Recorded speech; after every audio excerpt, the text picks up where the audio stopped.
I came across Shakuntala Rao when I was reading a piece on a Bollywood movie. And then I realized, okay, the diaspora is also determined to a significant degree by electronic media. So I had no option. Shakuntala Rao, please.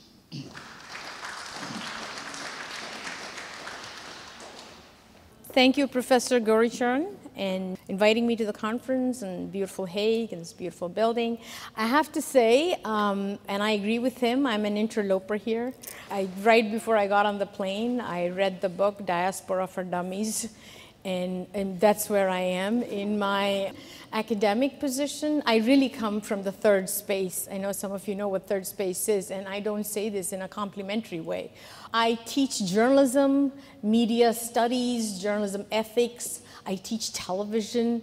Our students go on to become television producers. Some of you may watch MSNBC.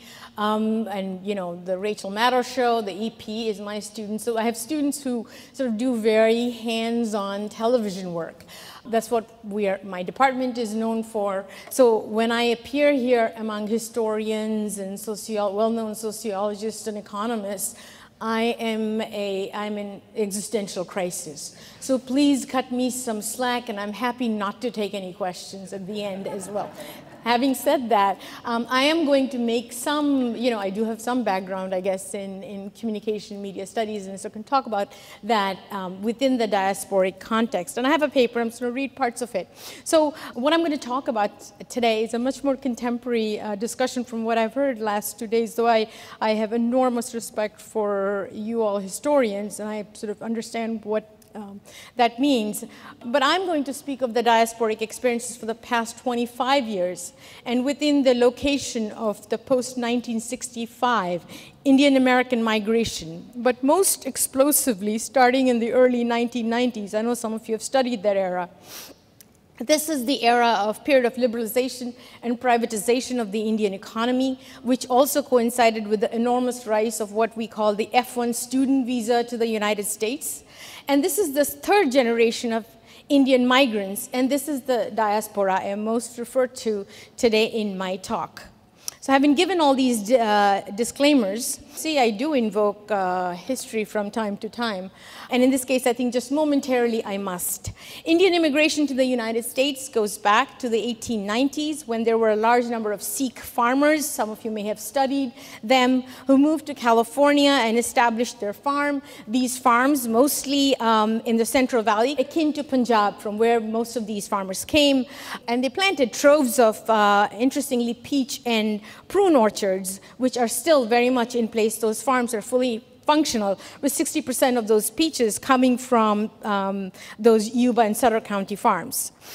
Interestingly, this group is very important to American legal history, because it was one of these farmers, Bhagat Singh Thind, who challenged United States citizenship laws in now a seminal case, United States versus Thind, in 1923. And this case is important to my discussion today because what Thind argued about a century ago is what the Indian diaspora has inherited, and in my opinion needs further critical analysis and real examination. So Thind had argued that he deserved to be granted United States citizenship, which was at that time restricted to people of European African descent, because he, Thind, being an upper caste Sikh Hindu, should be categorized as a quote-unquote free white man. United States Supreme Court, to no one's surprise, ruled against Thind. Ta-da! The justices acknowledged that Thind's theory of racial hierarchy, they acknowledged that, but came to the conclusion that Indians and Asiatics like him could not be categorized as white. And if you ever have time to read, I mean, I'm married to a judge, a lawyer. He used to be a lawyer, now he's a judge. I mean, he loves reading these case laws. I labor through them. But if you ever have a chance to read this seminal case, it's very, very interesting, because it's really interesting to listen to or read United States Supreme Court justices talking, debating the scientific definition of whiteness and the Caucasian race. And the reason they said that Thind could not be categorized as white, because the Indians had intermarried too often with non-Aryan indigenous groups, giving them the brown skin color that they presently had. And so it was not until 1965, ironically, as an addendum to the Civil Rights Act, that the Immigration and Naturalization Law of 1965, that immigration in the United States was profoundly altered. And for the first time, non-Europeans could legally immigrate without the limits of a national original quota. And immigrants with skilled labor came to be valued. Prior to 1965, prior to the Civil Rights Act, 100 Indians were allowed into the United States every year. So that actually was changed after 1965. But this second post-1965 wave of migration from non-European countries in India remained confined to those who came to study at American universities, were very few in numbers, lived in dispersed communities, and mostly in progressive and liberal college towns. So it's the third phase that I want to focus on today. The 1990s was, of course, a turning point for the American Indian diaspora. The era of liberalization, privatization, and for me, the restructure of the Indian economy, media, resulted in a different kind of migratory shift, of which the NRI, the non-resident Indian, was the embodiment. So not only was sort of that word started to circulate in the academic discourse, but also in the popular discourse. This was concurrently driven by economics of the information technology industry in the United States, which was at that point expanding at a rapid pace and did not have enough domestic manpower to keep up with the demands of this growing industry. So there was actually a real need. An entirely new visa, H-1B, was born as part of the 1990 Immigration Reform and Control Act by George Bush Sr., not the son, which allowed for the importation of temporary skilled workers to meet the demands of a booming technology industry. Now, this is an H-1 visa had existed prior to 1990. What President Bush did was sort of added a B, and basically it was ghettoized to tech industry only. And you can sort of go and read about the history of that visa. It's quite interesting. I do not make a claim that this NRI, which is what I want to focus on, is an entirely mediated construction. But I do claim that his omnipresence in our discursive space, how we talk about him and his cultural value, was created by Bollywood and subsequently churned into popular existence and consumption by the ancillary media landscape of the post-liberal India. So at some point, the NRI became a desirable character. So sort of for that, I think we need to go back just a little bit, just a few years. Until the 1990s, in Bollywood and elsewhere, the foreigner was perceived as the absolute other and an anti-hero. His or her ideological construct of migration was a morally reprehensible act, and as author Rosie Thomas points out, a view deeply rooted in the Indian lore going back to the Ramayana, and going back to the character of Ravana in the Ramayana, the king of Lanka. So he sort of, is the ultimate other. That's the foreigner when you think of the word foreigner.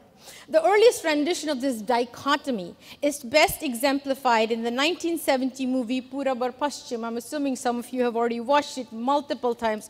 It is a great movie with all its sort of nationalistic flaws, where the actor Manoj Kumar famously, I love that scene, denigrates, and it's an epic speech at the end of the film. He sort of finally got the West by its grip, where he sort of says, essentially, and I'm sort of simplifying it, Western materiality is what makes us great. And we must give up Western materiality, and what makes us great is the Indian spirituality. I think I said that right. It had seemed that one area where Indians could be truly post-colonial and would win the battle of their souls. The West had cars and planes, and we had happiness and yoga. Of course, until Madonna took yoga away, right? I was like, okay, now Madonna's doing it.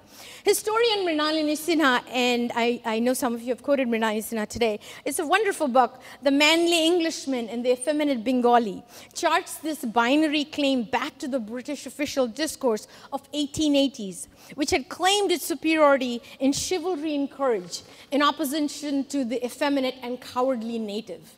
The national/cultural ideological dualism of material versus spiritual was fully in place and linguistically operational long before the American NRI came to the valorized existence in India's media.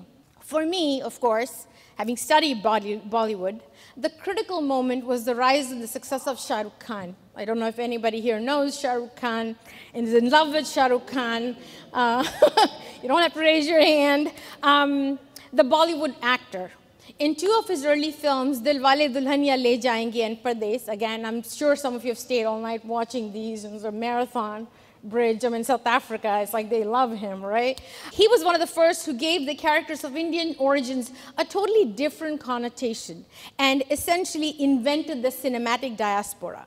As the term Pardes began to designate the place of residence of Indians, so did the amalgamation of a culturalist nationalism and material success situated in the experience of diaspora. The root of the word Pardes is des, meaning country or home. The suffix par corresponds to per and pro in Latin and is meant to evoke not a negative, but a positive imagination, and which does not entail a spatial or moral distance with the homeland. The NRI has become deterritorialized model of national identity.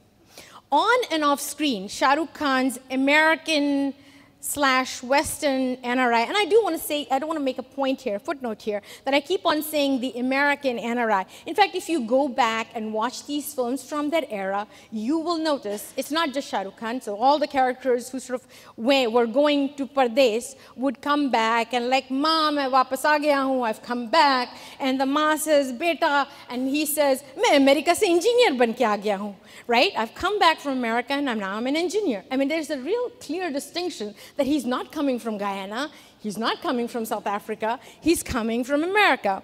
So this NRI, and so the space actually does matter.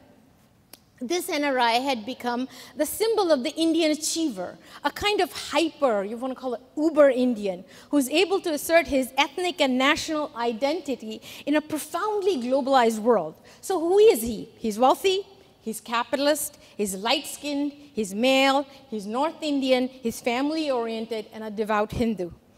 All rolled in one.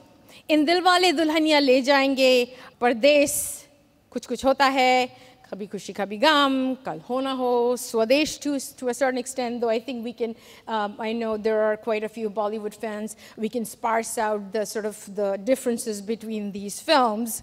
Shah Rukh Khan's NRI is deeply comfortable driving a BMW. He drinks tequila, goes to nightclubs, surrounds himself with leggy blondes, all this is coming back as I speak, I'm hoping, and returns home to celebrate Diwali. And most importantly, puts sindoor on his wife's forehead as she touches his feet. I mean, the heteronormative male gaze is just like profoundly ingrained in that, and we can talk about that as well. The exorbitant materiality with which he surrounds himself does not infringe on the NRI's championing of Indian values through a dominantly culturalist / nationalist discourse. So this new generation of films combined ethnic nationalism and praise of materialism to produce a cinematic image of the immigrant who's no longer accused of forgetting his roots and values. It is the host country, for example, which seems to be inflexible and unaccommodating, as in My Name is Khan. I don't know, has anybody watched My Name is, some people are raising their hand, so this is your homework tonight. You need to go and sort of watch this film, where Shah Rukh Khan's character famously approaches an overtly Obama-looking president of the United States and says, I'm sorry, I have to give away the ending, my name is Khan and I'm not a terrorist, right? So there he is, sort of like, that's Obama-looking character. And the guy actually says, yes, you're right. He's sort of like, he's stunned, right? That he's being told that, and he hasn't figured that one yet. Here is the NRI, who's presented as a model for Westerners to think about the limits of their own liberalism and democracy. Here is Khan, who is colorblind. If you watch, sort of rewind the DVD an hour before the ending, having helped African Americans escape floods in the southern state of Georgia. And I don't know if you want to watch that scene. It's like a profound, I find it extremely problematic, but we can talk about that. And himself and his adopted son, as victims of hate crime, is now, imagine, is now finger-wagging at the executive branch of the world's oldest democracy and teaching them a few things about the meaning of citizenship. Indeed, it is now time for Americans to learn from NRI about liberal modernity. The success of Shah Rukh Khan and his NRI characters have resulted in a lot of, I think, black-slapping praise among Indian elites as a way to celebrate the advent of India on the world stage. Indeed, Bollywood films constitute a source of pride because Bollywood is now the subject of exhibitions, festivals, documentaries, academic courses in prestigious American universities. These films, whose screenplays are adapted to meet the expectations of NRIs, as well as to provide Indians with guidelines to material consumption and modernity, are also part of the larger ambitions of India as a post-colonial world power.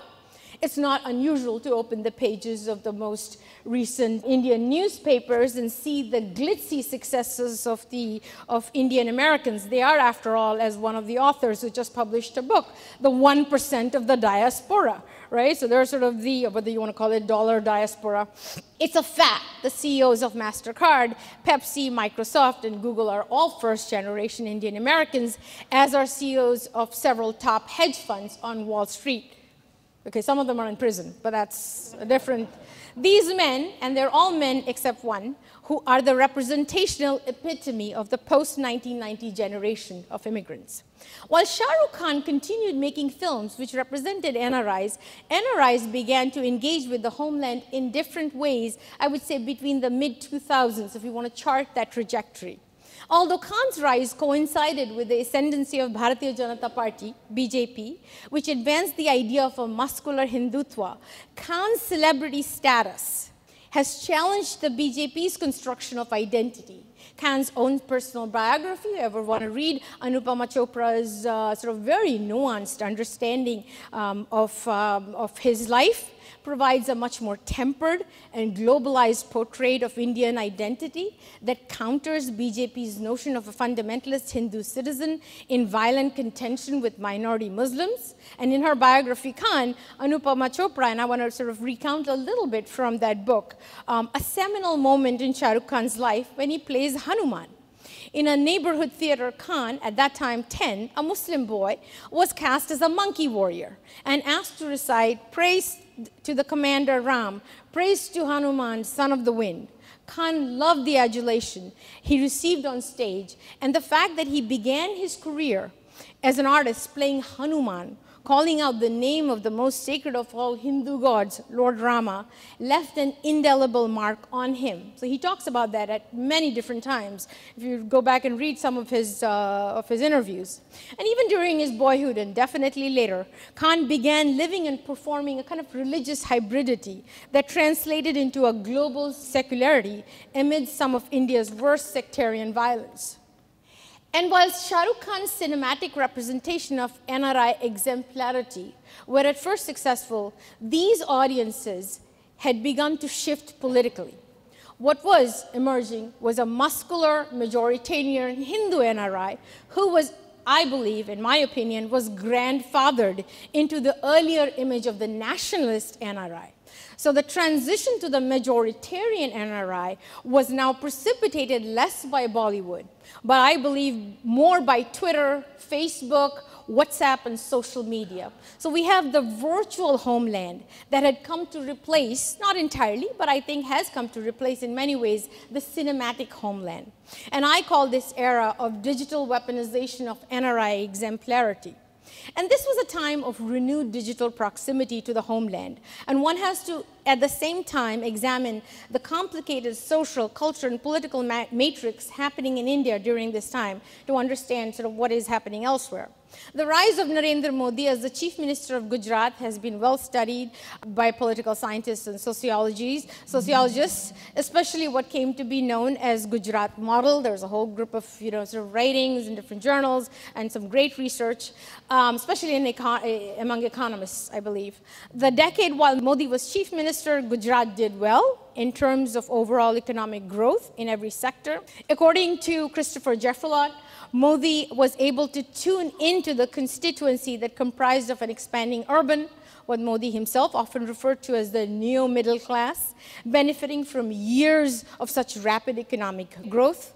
This new middle class was made up of upper castes, but also predominantly a dynamic, educated, and urban generation of scheduled castes and OBC or other backward classes, largely thanks to the post-independent government's affirmative action policies in education and employment. While scholars have cast doubt on whether the Gujarat model of economic growth was also development-oriented, and there's sort of economists among you might be able to connect to that more than others, during those years, all quality of life indices for Gujaratis as a whole actually declined, which is a different question to pose, and Amartya Sen does it very well. The rhetoric around the economic success of Gujarat catapulted Modi to the national scene. The 2014 general election was a new media beginning. How did Modi, so marked by religious intolerance and accused of a genocide, he was definitely accused by a number of forces in and outside of India, appear and succeed at the national political scene and of an India rapidly moving towards global economic integration? And without sounding too media-centric, so this is not all about media, okay, I'm going to sound media-centric, a case can be made that it was Modi's clever use of digital media space as a form of public relation that has led to the consolidation of his success. And I know some of you people have presented papers about sort of the idea of the diaspora connected to social media. Modi's social media image leading up to the elections became important because he virtually shunned the traditional media during and after campaigning, and quite a few scholars have written about that. Yet he came across as the most interactive politician India has ever had, and Rajiv Sardesai, who's a friend and sort of has written quite extensively, recounts Modi's early adoption of social media as a political tool, and I quote him, "Modi didn't handle his Facebook and Twitter page. This was done by a team of hired professionals. It was this team that ensured a constant engagement on Twitter. BJP successfully," and this is I think the most important part, BJP successfully personalized the social media message around Modi, whereas the Congress strategy was to make it about the party and organization. And I think we see that in digital media use everywhere. The Modi selfie, which became a national sensation on television and social media, became the symbol of a tech-friendly leader, making his image both viral-worthy and politically communicative. Modi's media team, comprised of actually many diasporic Indian techies who became his foot soldiers on social media, many of them based in Florida, New Jersey, and California. I've talked to quite a few of them, emulated advertising strategies used in American presidential elections to call diasporic donors and supporters who would share Modi's message across digital platforms. The outreach was actually extensive and unique, where the team sent out millions of emails, made thousands of calls to Indian voters from New Jersey, posted blogs and YouTube videos to create what we call the Modi hype. The new middle class in India and the NRI, via social media platforms and network-based, coalesced to consolidate Modi's rise to power. So in that sense, I think this is a new media beginning. So we've been talking about cinematic beginning, but the digital sphere is a whole another beginning. I'm not going to spend too much time talking about the politics of Modi and the new government, but to say that this politics cannot be understood outside of his success among what I call the exemplar NRIs, who embraced him in ways like no other Indian politician in India's post-colonial history. While these NRIs streamlined and essentialized diasporic cultural politics, Modi represented much more than the Navratri celebrating, dhokla eating, benign version of India, and I think that has to be said. The new India, brand India as he calls it, was deeply vertical, and rather than horizontal in its formation and dissemination of power structures. And those are sort of being well documented now. His Hindutva politics, his vision of business of India is business, that is one of his quotes from his team, a deeply neoliberal agenda, a relative disdain for human rights, anti-intellectual, and his disregard for democratic institutions such as the judiciary, press, and legislative bodies went against the principle and established norms of a liberal democratic modernity, and which NRIs enjoyed in places like United States. The problem with constructing and importing socially and culturally conservative models of nationalism is that they ultimately come to disrupt the very forces that produce them. And here I'm going to make a sort of a tenuous jump. One can claim that November 8, 2016 was a dynamic moment for the NRI. The election of Donald Trump, a kindred spirit to Modi, I think, to many reasons. I'm not making this up. I mean, you can sort of see when they first met, it was very clear that they had a good relationship. Upended the NRI's understanding and relationship with what I call mediated modernity. If you are committed to import an anti-democratic majoritarian politics to the homeland, you better be prepared for your adopted homeland to exact the same politics on you. There could be multiple examples of exporting and internalizing the majoritarian politics. But one of my favorite, which has remained with me since I was very young, is the politics of pigmentocracy practiced by Indians in and outside of India, an obsession with skin color. I mean, I know many of you people who grew up in India, you remember the Fair and Lovely. In fact, since I left India, that was 30 years ago, Fair and Lovely is making more money than it ever did. So this is an interesting discussion. This practice of color hierarchy has now taken a particularly ugly turn. It's no longer about the newspaper advertisements of homely, fair brides for America-settled green card men, which I'm referring to. It's the white America who is reasserting its rights to rhetorical and spatial practices of racial superiority, as did United States Supreme Court Associate Justice George Sutherland, who wrote as part of the majority opinion in United States versus Thind in 1923. I return to the history of 1923, and I quote Justice Sutherland. The racial differences between Indians and whites brought about by the Aryan mixing with the dark-skinned Dravidians was so great that the body of our people would reject assimilation with Indians, unquote. Fast forward to February 2017, Adam Purinton walks into a bar in Olathe, Kansas, and says to the two Indian immigrant clients getting a drink, "Get out of my country, you do not belong here." He kills one and injures the other. Now, I'm not making a claim that diasporic practices of color hierarchy reproduce the exact essentialist ideas of race and ethnicity. I don't want to sort of jump to that. But the fact that Donald Trump and others have tapped into the fears of miscegenation, fully in place by the 1920s and just as quickly relighted in 2017, shows the endurance of racial discourses across time and space. By reinventing our own version of color/racial separations, coded in the search for a fair bride has meaning. If we are to practice exclusion, we must present ourselves to be excluded. And I think that's kind of the question for the virtual homeland.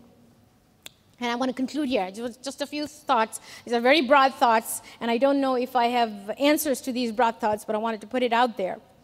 I do want to say a few words about advocating, at least from a communication media perspective, a transnational politics of diaspora for the NRIs and beyond, which is rooted in justice rather than materiality and hypercultural conservation. I would like to see NRIs critique and abandon claims to superficial mediated modernity and seek paths of alliances and resistance.